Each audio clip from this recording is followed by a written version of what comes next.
Pinasasagot po ng Supreme Court ang Malacanang kaugnay ng petisyon para ipawalang saysay ang General Appropriations Act of Fiscal Year 2025, yung GAA, yung ating pong budget. Yung pinag-uusapang blanco issue. Blanco. Kasi may nagpetisyon ho sa Supreme Court, may question dyan ha?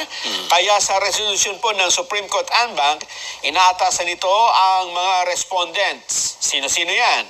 Una, House of Representatives, yung Kongreso, Senado, at kasama si Executive Secretary Lucas Bersamin. Ang sabi ng Supreme Court, komentuhan nyo itong petisyon na ito, mag-react kayo, ano masasabi nyo dito sa pag-question sa budget. Kabilang sa petitioner, itong si Attorney Vic Rodriguez at Davao City Representative Isidro Ungab.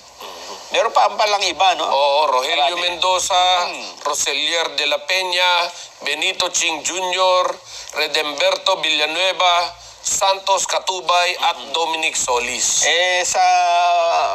Sa marami hong nakita nating reaksyon ng magkabilang panig, may mukhang lumilitaw nga na may blanco dun sa BICAM report.